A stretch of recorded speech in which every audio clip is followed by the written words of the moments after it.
Mental strategies. Did old Charles Darwin keep track of the mental trials that the new popular sport, biathlon, exposes the competitors to? How much energy is needed to handle the shot when they have reached extremely high heart rate on the ski track?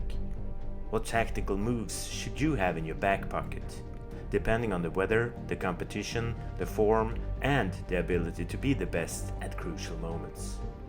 Actually, it's like any project. You're in control until the problems start to appear.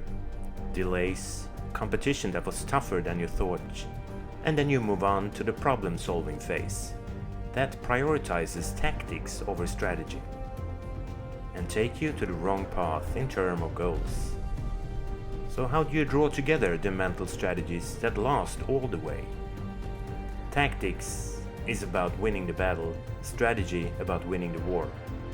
We usually say that.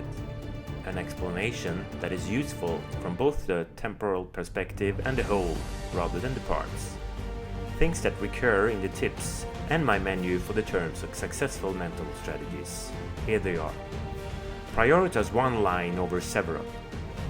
What you invest in depends on your strength and weaknesses.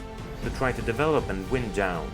A reasoning that is double-edged, because at the same time as it's important not to get water over your head, it may be necessary to invest in order to move forward.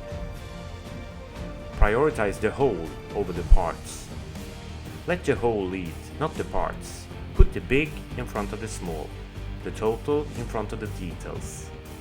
As the Chinese general Sun Tzu stated 3,500 years ago, strategy without tactics is a slow path to victory. Tactics without strategy are only noise before defeat.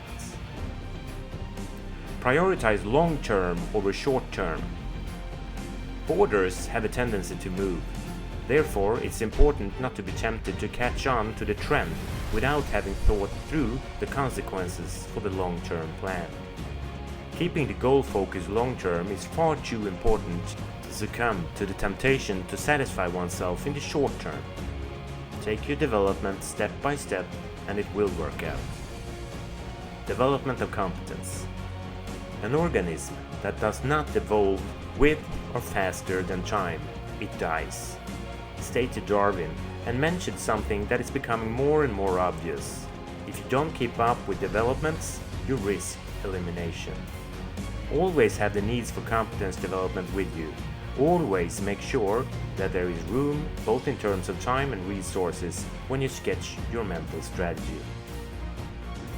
Blessing in disguise. When things seem to go the wrong way, do not despair. Instead, consider the situation as an opportunity for something better, and you have adopted an approach that not only solves the problem, it also prevents drops in blood pressure, both physical and mental, to be able to turn adversity into success. Can there be a better mental strategy than that? Impatience, the double-edged sword. Everything should go fast, which makes it difficult to keep track of the strategy that is maintained despite the eager to act. This applies not least to me, who has the slogan, "It's always action that separates people." Life is not about ticking off the to-do list and doing high fives. At the same time, a certain measure of impatience drives development forward. Impatience, a double-edged sword that needs to be balanced. In summary, it's a matter of prioritizing. One line over several. The whole over the parts. And the long term over the short term. It's about playing the chess instead of being a piece on the board. That's what mental strategies is all about. Good luck.